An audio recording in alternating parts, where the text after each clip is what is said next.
대주주가 아니잖아요. 홍준표 대표는 언제나. 사실 그렇죠. 네, 그러니까 예. 잠시 이제 대주주가 이제 좀 물러나 있어가지고. 대주주가 옥중에 가 있었던 거예요. 그러니까 사장이 이제 잠시 임시 취임한 분이 지금 뭐 예. 이것저것 해보겠다고 예. 했는데 예. 전문 경영인의 한계를 넘어서는 이제 행동을 했다가 지금 이제 옥중에 계신 대주주께서 이제 화가 나신 겁니다. 한 말씀 하신 거로 이제 보면 됩니다. 예상하셨어요? 어제 발언 이준석 최고위원? 저는 예상을 솔직히 못했습니다. 지금 타이밍에 나올 상황은 아니라라는 생각을 했거든요. 아. 어느 시점에 이제 1심이 나고 나면은 이런 얘기가 나올 거라는 건 예측은 했습니다. 1심 결과를 예, 놓고. 예. 그런데 지금 시점에서는 구속 연장이 안 됐기 때문에 나왔다는 건 참 타이밍상으로 좀 이르긴 한데 그렇기 때문에 왜 지금 시점인가를 좀 따져보면은 아무래도 홍준표 대표나 아니면 최근에 자유한국당의 분위기가 오락가락 하거든요. 네. 그러니까 못 믿는 거죠, 이제. 본인이 어쨌든 나중에 정치를 다시 하든지 아니면 나와서 영향력을 행사하려면은 예. 박근혜 대통령께서 나와서 믿을 만한 사람도 있어야 되는데 예. 뭐 아무리 본인이 지켜봐도 홍준표 대표 하는 걸 보니까 언젠 또 향단이었다가 언젠 또 뭐 안 됐다고 하다가 구속 연장 시켜야 된다고 했다. 구속 연장 하면 안 된다고 했다가 뭐 말이 오락가락 하는 걸 보이니까 당 내에 있는 아직까지 이제 친박 의원들 예. 최근에 발언 안 하고 있지만 예. 그쪽으로 사실상 지령을 내린 거나 마찬가지입니다. 지령, 네. 옥중 지령, 뭐 이렇게 생각하시는 거예요? 그렇죠. 뭐 이거는 이거 듣고 이제 솔직히 말하면 예. 동공이 흔들릴 만한 분들 많습니다. 동공이 흔들릴 만한 분들 누굽니까, 허 소장님? 뭐 가장 먼저 흔들릴 분들은 사실은 나는 친박 의원들이라고 봐요. 친박 의원들. 친박 의원들이 지금 배신의 신발을 살짝 하나 신고 있었는데 그 얘기는 박근혜 전 대통령 출당을 하고 바른정당에서 오겠다는 분들 받으면서 우리가 좀 살아나봐야겠다 이런 생각하고 있었는데 예, 그러면서 이제 어차피 다음 지방선거를 해야 되니까 예. 지방선거 때 자기들 기초위원이나 강력위원 뭐 그다음에 단체장 이러면은 다음 자기 선거 어려워지니까 어쨌든 박근혜 전 대통령과 단절을 시도를 하려고 살짝 배신의 신발을 갈아 신는데 이게 터졌거든요. 그러면 이제 그 사람들한테도 경고가 되고 예. 방금 이준석 의원이 이야기한 것처럼 홍준표 대표에게는 더 강력한 경고의 메시지가 될 거라고 봐요. 그러면서 또 국민들을 상대로 해서 또 자기 예. 그 중에서 자기 지지층을 상대로 해서는 예. 정치 보복이다, 정치 탄압이다 이걸로 예. 또 가는 거죠. 이 수순은 좀 정해져 있었다고 저는 봅니다. 박근혜 대통령 언제나 국면 전환을 그렇게 잘 했습니다. 했고 사실은 뭐 이 사건이 터지고 난 이후에도 그 기자회견 3번 그다음에 1월 1일 날 뭐 정규제 TV인가요? 그거하고 인터뷰 이런 데서도 보면 일관되게 나는 아무 죄가 없고 최순실 탓이고 그래서 나를 맞아요. 음해하는 것이고 뭐 이런 그렇죠. 류의 이야기를 하는 거예요. 예. 이번에도 전혀 변함이 없어요. 그 기저 그대로 가져가는 겁니다. 그렇죠. 그렇게 하면서 이제 판을 계속 흔들어 가는데 이제 이번에는 이제 왜 그럼 나왔느냐. 처음에는 이제 뭐 이 조사에 임하지 않거나 예. 증거 인멸하거나 이렇게 하다가 예. 그다음에 어쩔 수 없이 재판에 임해야 되면은 임하면서 지연 전수를 쓰다가 그건 탄핵 심판 때도 마찬가지입니다. 이번 행사 재판도 마찬가지죠. 그러다가 마지막에 몰리면은 이제 막 부정하고 판 없고 탄압이다 이렇게 가는 거죠. 정치 재판이다 가는 그 수순이었기 때문에 지금 이제 6개월 만기 출소 굉장히 기대하고 있었을 겁니다. 출소하면은 입도 맞출 수 있고 여러 가지 증거를 또 조작할 수도 있고 또 유리한 국면으로 끌고 갈 수도 있는데 그게 막히니까 예. 이제 남아 있는 수가 이것밖에 없는 거죠. 이것밖에 이렇게 해서 흔들고 또 이 시점도 이제 여러 가지 목적이 충분히 가능하죠. 1타 한 5피쯤 된다고 봅니다. 아, 1타 5피. 이준석 최고도 동의하세요? 저는 이 지금 시점에서 이제 뭐 그 홍준표 대표가 몇 가지 본인의 정치를 하려고 이제 천명해 놓은 것들이 있어요. 뭐 누구 출당시키겠다부터 시작해가지고 뭐 대선 주자 2명급이 영입될 것이다. 뭐 이런 얘기도 하는데 제가 얘기 들어보니까 뭐 그게 일설에 따르면 황교안, 김태호 이 두 분이라 그러더라고요. 그래요? 네, 그런 설도 있는데 뭐 그런 거 영입 안 됩니다 이제. 왜요? 이런 상황이 되면은 당장 그분들이 박근혜 대통령 이런 말 했는데 움직이겠습니까? 예. 그분들이 다른 형태로 등장할 수는 있겠지만은 홍준표 대표에게 영입되는 모양새로 등장하지는 않을 겁니다. 예. 그렇기 때문에 지금 이런 상황에서 제가 봤을 때는 이제 뭐 큰 틀에서 보수 대연합이라는 거를 대통합이라는 걸 한다는 것도 할 수는 있습니다. 근데 그 주체가 홍준표 대표가 되기는 어려울 겁니다. 홍준표 대표가 완전히 어제 그러니까 제일 큰 충격받은 사람은 홍준표 대표군요. 그렇죠. 한방 뭐 속된 말로 맞은 사람은 홍준표 대표가 되는 거예요. 그렇게 됩니다. 그러니까 이런 거죠. 그러니까 그 예를 들어 대주주가 아니잖아요. 홍준표 대표는 언제나. 사실 그렇죠. 네, 그러니까 예. 잠시 이제 대주주가 이제 좀 물러나 있어가지고. 대주주가 옥중에 가 있었던 거예요. 그러니까 사장이 이제 잠시 임시 취임한 분이 지금 뭐 예. 이것저것 해보겠다고 예. 했는데 예. 전문 경영인의 한계를 넘어서는 이제 행동을 했다가 지금 이제 옥중에 계신 대주주께서 이제 화가 나신 겁니까? 한 말씀 하신 거로 이제 보면 됩니다. 그래요. 그래서 이제 홍준표 대표는 자유한국당의 예. 대표에서 예. 갑자기恩거주춤당 대표로 바뀌었죠. 엉거주춤한 상황이 돼버렸다. 사실은 어제 그 친박 의원들이 인터뷰 뭐 많이 안 했습니다만은 입장 내는 인터뷰들을 보니까 다 엉거주춤하더라고요. 그럼요. 엉거주춤해요. 그러니까 국정농단이라는 것은 인정을 합니다만 또 뭐 이것은 정치보복입니다. 애매한 스탠스더라고요. 그 김태형 의원이 어제 그 모 방송 제가 출연하고 있었는데 그 인터뷰가 있었어요. 예, TV에서. 거기서 방금 말씀하신 것처럼 이야기하시면서 그러면 박근혜 대통령이 죄를 인정하느냐 이 질문에 죄는 인정하는데 예. 보복이다 이렇게 가는 거죠. 이게 이게 뭐 정말 앞뒤가 좀안恩거주춤한 맞게 뭐 되는. 그런 태도를 취할 수밖에 없죠. 저희가 이 이야기를 길게 하게 되는데 저는 결국에는 예. 이게 다음 단계에서 만약에 박근혜 대통령이 본인이 더 정치적 역량을 발휘하고 싶다라고 하면은 예.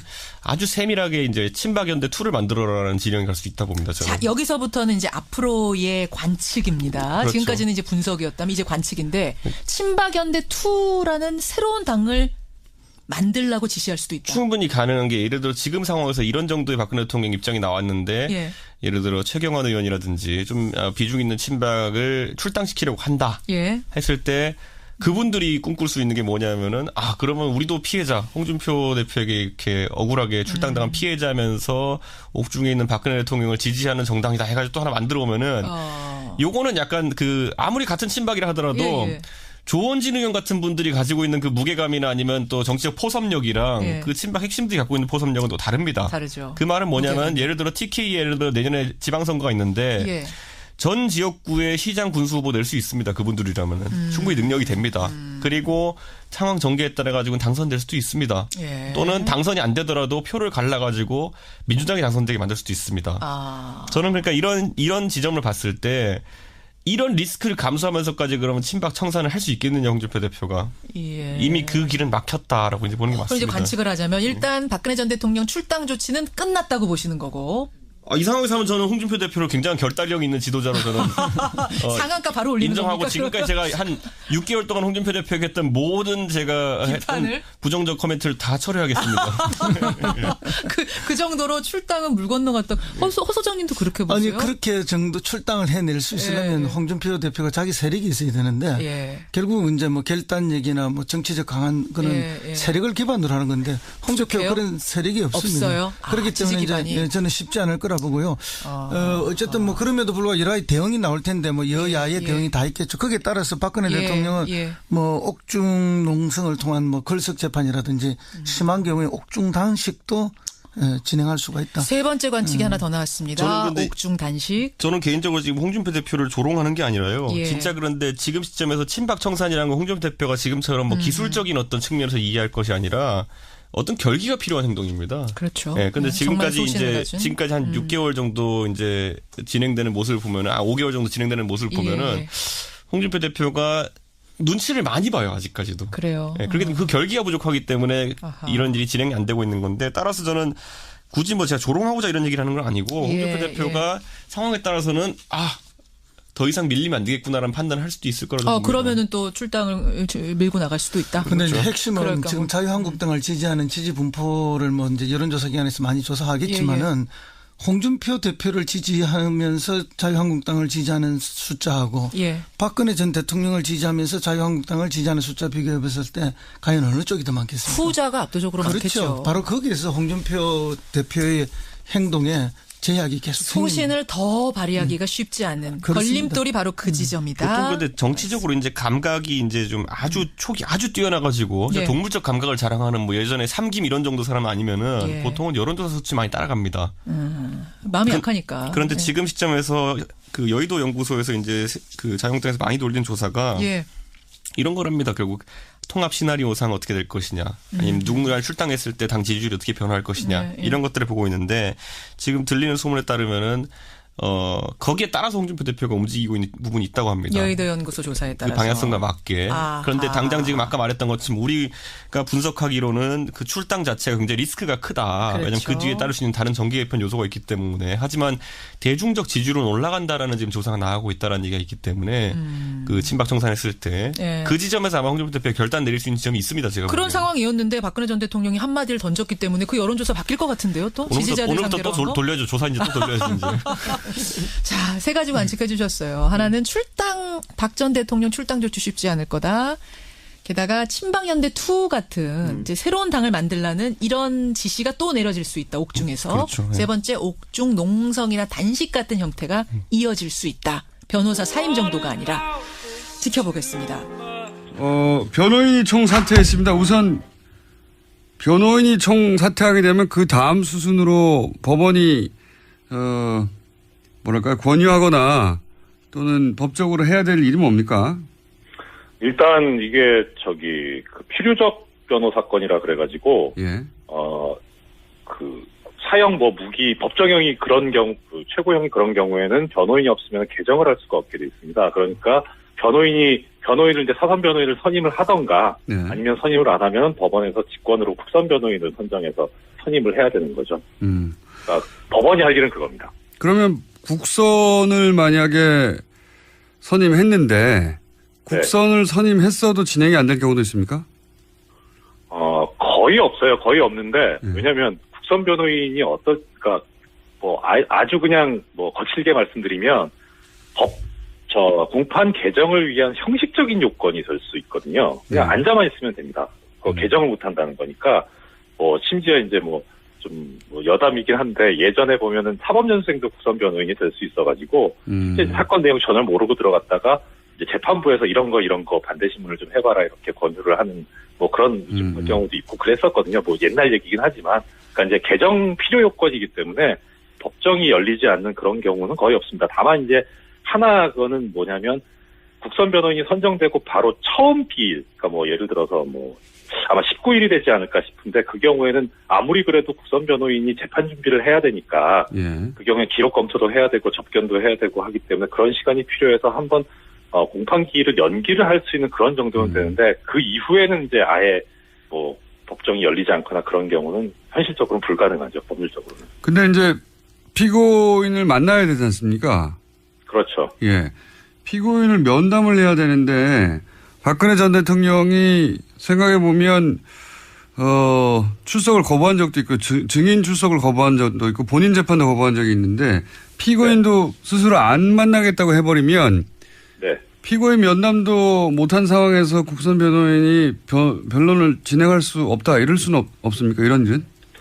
법률적으로 불가능한 것도 아니고요. 일단 접견을 못하면은 좀 더 이제 피고인의 어떤 의사라던가 생각에 맞는 변론을 할 없을 수는 있는데 사건 기록을 보면 되죠. 법적으로는 그래도 상관없이 진행할 수 있다. 면담을 그렇죠. 못한다. 흐름을 보면 이게 이런 방향으로 지금 변론을 진행하려고 했었구나라는 거를 기록을 보면 알 수 있거든요. 그러니까 그 방향대로만 가면 되죠. 그런데 그럼 마지막 수단인 본인의 재판에 출석하지 않겠다고 해버리면 어떻게 됩니까? 일단은 그 구속영장의 효력이 미치기 때문에 구속이라는 게 구인하고 구금을 포함하는 개념이거든요. 구인이라는 게 뭐냐면 좀 어려운 얘기인데 결국 쉽게 말하면 끌고 올 수 있다는 겁니다. 법정까지. 구인이 어려운 단어는 아닙니다. 판사님. 법조인이 아닌 사람들 너무 무시하시는 거 아닙니까? 추석 세시더니 이렇게 구인 정도는 저희도 알고 있습니다. 예. 죄송합니다. 네. 그러면 근데 일반 자범들은 모르겠는데 전직 대통령이 현실적으로 부담이 있죠. 그러니까요. 끌고 온다는 게 이게 가능하지 않을 것 같거든요. 일단 법적으로는 그런데 이제 법률상으로는 또 그렇게 돼 있습니다. 이제 일단은 정당한 사유 없이 출석을 피고인이 거부를 하고 그다음에 이제 교도관에 의해서 구인이 불가능하거나 현저히 곤란하다고 인정될 때는 벌석 재판을 할 수 있게 형사소송법에 규정이 돼 있거든요. 그러면 박근혜 전 대통령이 너무 아프다라든가 등등 기타 여러 가지 이유로 물론 실제 병원에 가봤더니 아프지 않다 하더라도 본인이 아프다고 주장을 하고 계속 안 나올 경우에 그 방에 들어가서 뭐 여성 경찰들이 끌고 나온다. 이게 상상하기 어렵기 때문에 그런 경우는 그러면 걸석 재판의 가능성도 없다고 할 수 없겠네요.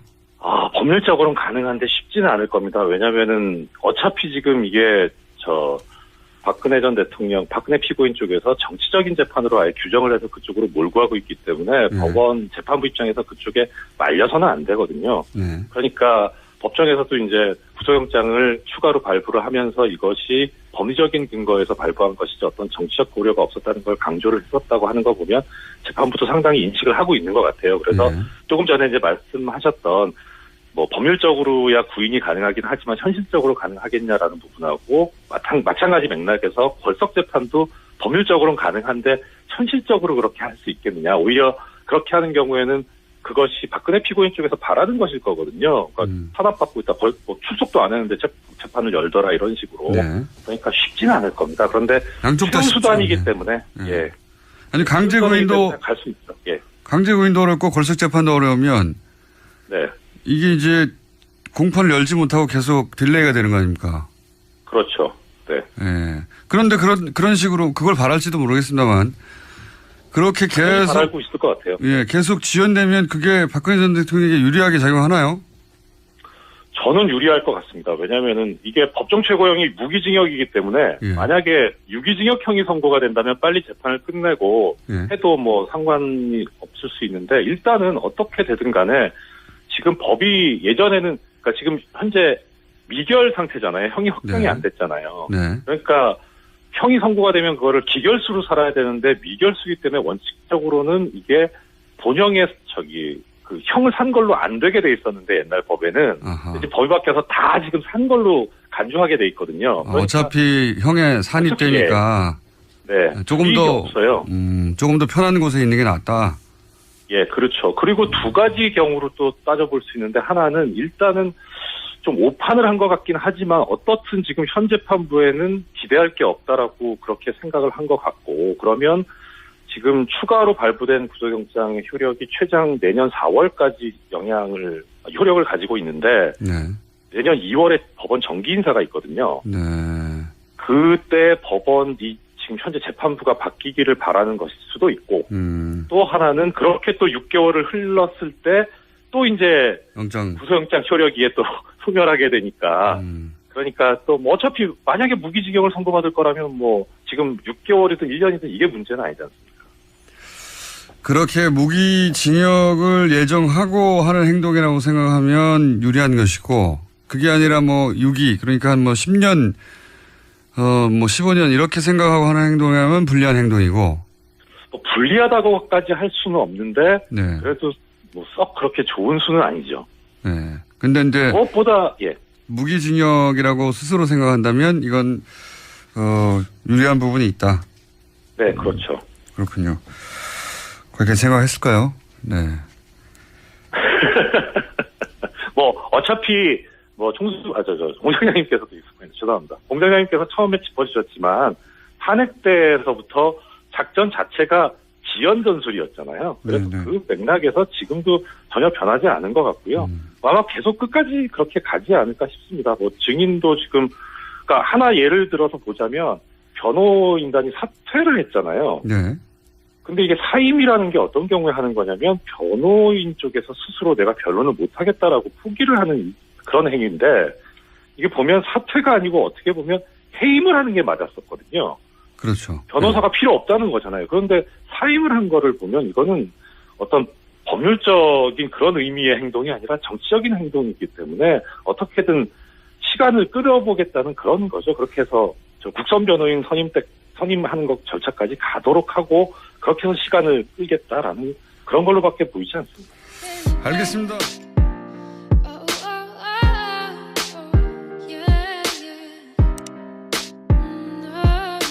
이후에도 그 기자회견 3번, 그 다음에 1월 1일 날 뭐 정규제 TV인가요? 그거하고 인터뷰 이런 데서도 보면 일관되게 나는 아무 죄가 없고 최순실 탓이고 그래서 나를 음해하는 것이고 뭐 이런 류의 이야기를 하는 거예요. 이번에도 전혀 변함이 없어요. 그 기저 그대로 가져가는 겁니다. 그렇죠. 그렇게 하면서 이제 판을 계속 흔들어 가는데 이제 이번에는 이제 왜 그럼 나왔느냐. 처음에는 이제 뭐 이 조사 임하지 않거나 예. 증거 인멸하거나 이렇게 하다가 예. 그다음에 어쩔 수 없이 재판에 임해야 되면은 임하면서 지연 전술 쓰다가 그건 탄핵 심판 때도 마찬가지입니다. 이번 행사 재판도 마찬가지죠. 그러다가 마지막에 몰리면은 이제 막 부정하고 판 없고 탄압이다 이렇게 가는 거죠. 정치 재판이다 가는 그 수순이었기 때문에 지금 이제 6개월 만기 출소 굉장히 기대하고 있었을 겁니다. 출소하면은 입도 맞출 수 있고 여러 가지 증거를 또 조작할 수도 있고 또 유리한 국면으로 끌고 갈 수도 있는데 그게 막히니까 예. 이제 남아 있는 수가 이것밖에 없는 거죠. 이것밖에 이렇게 해서 흔들고 또 이 시점도 이제 여러 가지 목적이 충분히 가능하죠. 1타 한 5피쯤 된다고 봅니다. 아, 1타 5피. 이준석 최고도 동의하세요?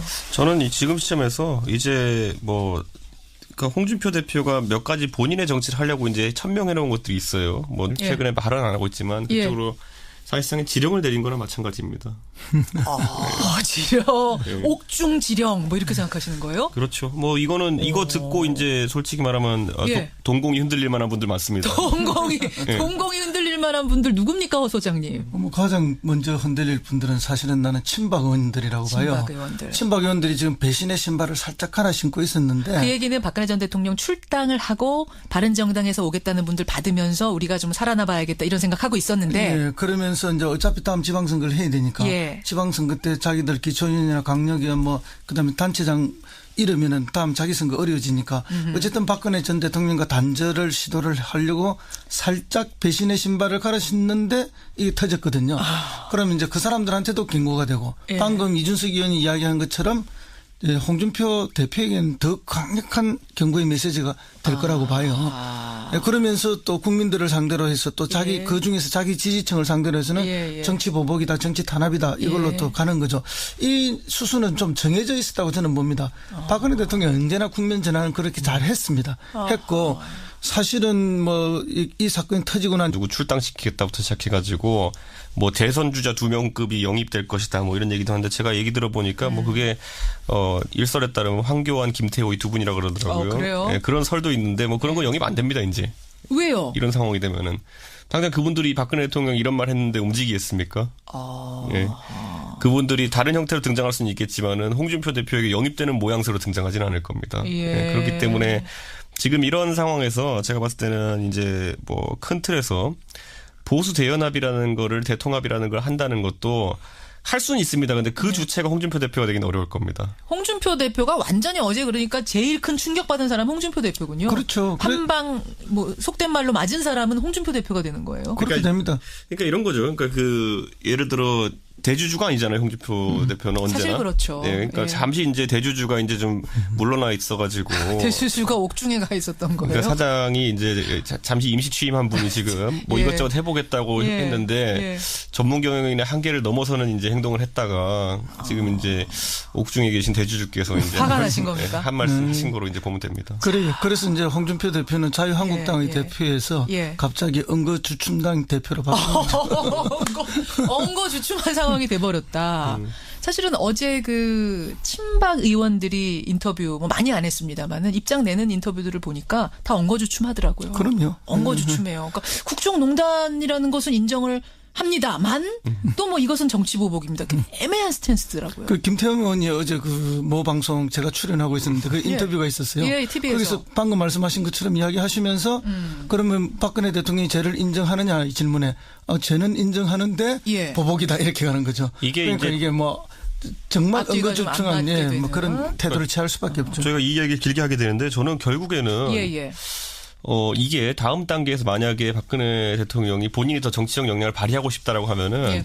아주 세밀하게 이제 친박연대 2를 만들어라는 지령이 갈 수 있다 봅니다. 저는. 자, 여기서부터는 이제 앞으로의 관측입니다. 그렇죠. 지금까지는 이제 분석이었다면 이제 관측인데 친박연대 2라는 새로운 당을 만들라고 지시할 수도 있다. 충분히 가능한 게 예를 들어 지금 상황에서 이런 정도의 박근혜 대통령 입장이 나왔는데 예.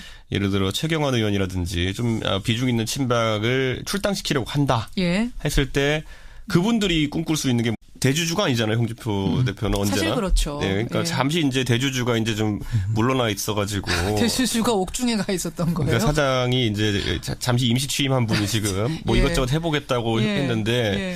전문 경영인의 한계를 넘어서는 이제 행동을 했다가 지금 이제 옥중에 계신 대주주께서 이제 화가 나신 겁니까? 한 말씀 하신 거로 이제 보면 됩니다. 예상하셨어요? 어제 발언 이준석 최고위원? 저는 예상을 솔직히 못했습니다. 지금 타이밍에 나올 상황은 아니라라는 생각을 했거든요.